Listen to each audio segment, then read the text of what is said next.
Hello students, आज हम लोग बात करेंगे कॉम्बिनेशन ऑफ कैपेसिटेंसेस की कि कैपेसिटेंस को कैसे हम कंबाइन कर सकते हैं सीरीज में, पैरेलल में, क्या उनका इक्विवेलेंट कैपेसिटेंस आता है, ये सारी चीज़ें।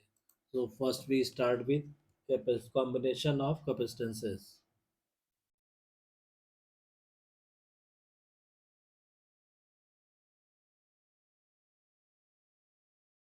कॉम्बिनेशन ऑफ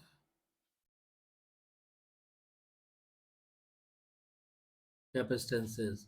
अब इसमें देखिए, there are two possibility. Capacitance को हम सीरीज में भी लगा सकते हैं और कैपेसिटेंस को हम पैरेलल में भी लगा सकते हैं। तो पहले हम लोग बात करते हैं capacitors in series. Capacitors in series. अगर कैपेसिटर को हम सीरीज में लगाएंगे तो क्या होगा, उसमें कितनी करंट बहेगी, उसके अक्रॉस वोल्टेज कितना होगा, फाइनली इक्विवेलेंट कैपेसिटेंस कितना आएगा, ये सारी चीज़ें। तो देखिए, मान लीजिए हमने कहा कि हमारे पास तीन कैपेसिटेंस है और उनको हमने सीरीज में लगा दिया। ये एक, दो और ये तीन। ये तीन कैपेसिटेंस को हमने सीरीज में लगा दिया और इनके अक्रॉस वोल्टेज कितना है, तो इनके अक्रॉस वोल्टेज है V volt. This voltage is V। मान लीजिए ये पॉजिटिव हो गया, ये निगेटिव हो गया। अब इसमें क्या होगा, ये कैपेसिटेंस है C1 है, C2 है, C3 है। ठीक। अब इसमें क्या होगा कि there are three capacitors connected in series with a DC source voltage of V volts. The current at every point of the circuit during the charging period is the same. Since Q is equal to IT, the charge stored by each capacitor is Q coulombs. तो अब इसमें अगर हम जब charging करेंगे तो जो charge store होगा Q इज इक्वल टू क्या आएगा, IT आएगा। और IT, I क्या है, current flowing through the circuit. अब हमने कहा कि मान लीजिए इसके क्रॉस वोल्टेज हमने ले लिया, से दिस इज V1,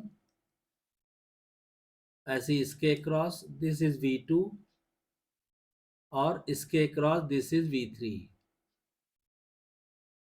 ठीक है। तो अब इसमें क्या होगा कि आप वोल्टेज अगर अगर Q जो है चार्ज हो रहा है कैपेसिटर, तो V1 हम निकालेंगे तो V1 बराबर क्या आएगा, Q अपॉन C1। ऐसे V2 आ जाएगा हमारा Q अपॉन C2 और ऐसे V3 आ जाएगा हमारा Q अपॉन C3। तो इस तरह हम वोल्टेज निकालेंगे। और ये आपको देखिए पिक्चर्स में, डायग्राम में भी ये भी क्लियर है कि V बराबर क्या है, V बराबर V1 plus V2 plus V3 है। इसका मतलब क्या हुआ कि this is equal to Q upon C1 plus Q upon C2 plus Q upon C3। ठीक है। इसका मतलब क्या हुआ कि अगर इस कॉम्बिनेशन को हम एक सिंगल कैपेसिटर से रिप्लेस कर दें। ठीक है, मान लीजिए हमने इसको रिप्लेस कर दिया सिंगल कैपेसिटर से। ये हो गया V, जैसे हमारा लगा हुआ था वोल्टेज, और यहाँ पे इसके अक्रॉस चार्ज हो गया, एक तरह से इसको आप लिख सकते हैं प्लस Q, ये हो गया माइनस Q, और ये इक्विवेलेंट कैपेसिटेंस आ गया C। तो अगर आप इसको कंपेयर करेंगे तो यहाँ पे क्या होगा कि जो इक्विवेलेंट कैपेसिटेंस है, इसके लिए अगर आप बात करेंगे तो क्या आएगा, ये आएगा Q अपॉन C। ये वोल्टेज हुआ, ये इज इक्वल टू आ गया आपका Q upon C1 plus Q upon C2 plus Q upon C3। ये आ जाएगा। या अगर इसको हम ले लें इस तरह से, Q upon C equal to Q common ले लें, ये आ जाएगा 1 upon C1 plus 1 upon C2 plus 1 upon C3। तो इसका मतलब 1 upon C equal to 1 upon C1 plus 1 upon C2 plus 1 upon C3। अब मान लीजिए हमने कहा कि देर आर n कैपेसिटर, तो यहाँ हम लिखें for n capacitors in series. ठीक। तो फिर 1 अपॉन सी कितना आएगा, 1 अपॉन सी बराबर 1 upon C1 plus 1 upon C2 plus 1 upon C3 up to 1/Cn तक आएगा। ठीक है, इसका मतलब कि the reciprocal of the resultant और equivalent capacitance is equal to the sum of the reciprocals of the individual capacitance. यानी कैपेसिटर अगर सीरीज में है तो इस तरह से आप उनका इक्विवेलेंट कैपेसिटेंस निकाल सकते हैं। 1/C equal to 1/C1 plus 1/C2 plus 1/C3 and so on. ठीक, ये हो गया। अब इसका मतलब क्या हुआ कि सपोज कीजिए अगर हमने कहा, मान लीजिए अगर केवल दो कैपेसिटर हैं for only two capacitors in series, तो क्या होगा, 1/C इक्वल टू कितना आएगा, 1/C1 प्लस 1/C2। इसको आप सॉल्व कीजिए तो आप लिख सकते हैं क्या आ जाएगा, C1 C2 upon C1 plus C2, ये आ जाएगा। यानी दो कैपेसिटर का इक्विवेलेंट कैपेसिटर हम निकालेंगे तो C1 C2 upon C1 plus C2 आ जाएगा। ठीक, तो अगर ये सीरीज में है कैपेसिटेंस तो।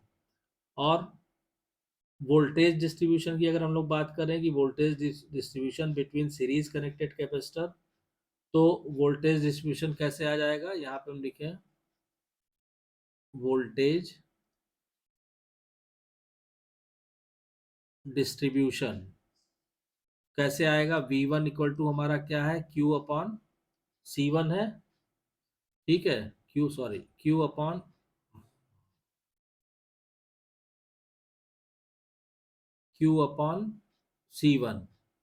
अब इसमें हम क्या कर सकते हैं कि Q को हम क्या लिख सकते हैं, Q बराबर क्या होता है, Q बराबर होता है C/V/C1। यानी कि एक तरह से V1 बराबर हो गया C/C1 इंटू बी। ऐसे ही आप V2 निकालेंगे तो V2 आ जाएगा आपका C/C2 इंटू बी। ठीक है, ऐसे ही V3 आप निकालेंगे तो ये आ जाएगा आपका C/C3 इंटू बी। तो इस तरह से वोल्टेज का डिस्ट्रीब्यूशन होता है अगर कैपेसिटर सीरीज में जुड़े हुए तो। अब मान लीजिए अगर if there are n number series connected capacitor, यहाँ पे लिखे if there are n capacitor connected in series, तो ith कैपेसिटर का वोल्टेज कितना होगा, VI will equal to C/CI into V। This is the voltage across the ith capacitor. Clear. जहाँ पे C क्या है, C आपका इक्विवेलेंट सीरीज कैपेसिटेंस है, CI क्या है, ith कैपेसिटर का कैपेसिटेंस है, और V क्या है, टोटल सप्लाई वोल्टेज है। तो इस तरह से कैपेसिटर अगर सीरीज में जुड़े हुए हैं तो उनका हम इक्विवेलेंट कैपेसिटेंस भी निकाल सकते हैं और उनके अक्रॉस हम वोल्टेज भी निकाल सकते हैं। अब इसके बाद बात आती है कि नेक्स्ट इज कि when the capacitors are in parallel. अब हम लोग बात करते हैं कि कैपेसिटर अगर पैरेलल में जुड़े हुए हैं, when capacitors are in parallel. ठीक है, तो इसमें क्या होगा कि let us consider three capacitor connected in parallel. ठीक है, अब पैरेलल में अगर आपको कनेक्ट करना है तो आप क्या कीजिए, मान लीजिए तीन कैपेसिटर आपने लिया, सपोज कीजिए एक ये हो गया, दूसरा ये हो गया, और तीसरा ये हो गया। ठीक, इस तरह से यहाँ पे इसके क्रॉस वोल्टेज कितना है, वोल्टेज V है। ये कैपेसिटर हो गया C1 C2 C3। ठीक, इसको अगर हम मान लीजिए रिप्लेस करें एक कैपेसिटेंस से, तो इसको हम ऐसे लिख सकते हैं कि ये हो गया आपका एक सिंगल कैपेसिटेंस लगा दिया हमने, बाकी हमारा जैसे वोल्टेज था वैसे ही हम लगा देते हैं, ये हो गया V। और ये जो इक्विवेलेंट आ रहा है इसको हमने लिख दिया C, या C इन पैरेलल जो भी लिख लीजिए। और ये प्लस Q होगा यहाँ पे चार्ज, यहाँ माइनस Q हो गया। ठीक है, अब कैपेसिटर जब पैरेलल में होंगे तो उसमें क्या होगा आपका कि Q1 बराबर क्या होगा, C1 इंटू वी। इसके अक्रॉस अगर हम चार्ज की बात करें तो Q1 कितना होगा, Q1 होगा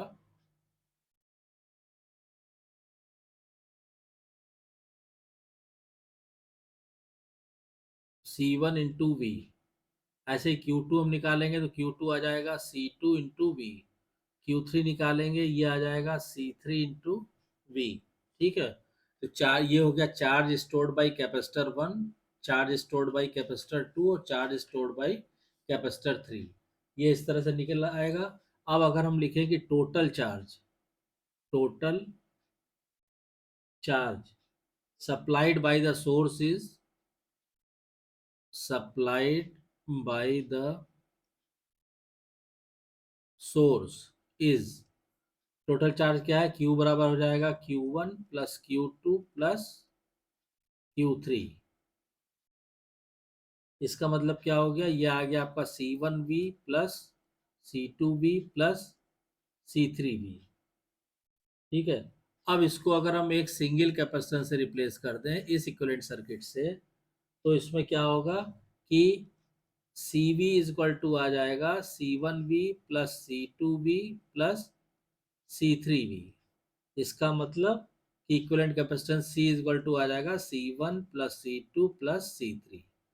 पैरेलल में ये आ जाएगा equivalent capacitance when the capacitance are connected in parallel. अगर n नंबर ऑफ कैपेसिटर है, n नंबर ऑफ कैपेसिटर्स, तो C बराबर हो जाएगा C1 plus C2 plus C3 plus up to Cn। ये हो जाएगा formula n number of capacitor के लिए। इसका मतलब क्या हुआ कि द रिजल्टेंट और equivalent capacitance equal to the sum of the individual capacitances, and it is being noted that the capacitors in parallel combine in the same way as resistor in series। तो वो तो हम लोग register वाला हम लोग पिछले उसमें पढ़ा था लेक्चर में।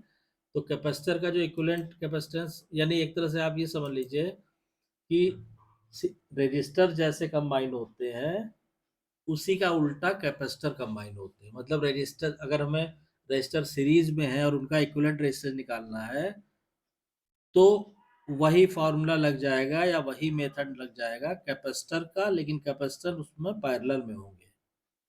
ठीक, तो ये चीज आपको ध्यान रखनी है। क्लियर।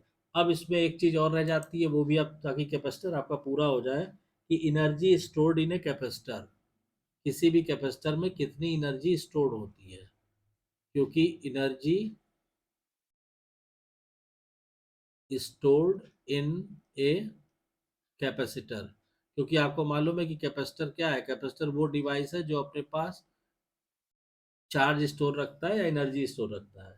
तो इसमें होता क्या है कि when a capacitor is connected to a DC voltage it gets discharged and the energy supplied during charging is stored in the dielectric medium in the form of electrostatic field. मतलब जिस जब जब किसी कैपेसिटर को आप DC voltage से लगाते हैं, is connected to a DC voltage, it gets charge, ये जो है चार्ज होता है, and the energy supplied during charging is stored in the dielectric medium in the form of electrostatic field। ठीक है, अब इसकी वैल्यू कैसे हम निकालेंगे, तो देखिए हमें मालूम है कि अगर हम वर्क डन निकालें, कि अगर किसी भी चार्ज को मूव कराने में जो किया गया कार्य होता है, तो अगर हम वर्क डन निकालें DW, वो हो जाएगा वोल्टेज इंटू ये हो गया चार्ज।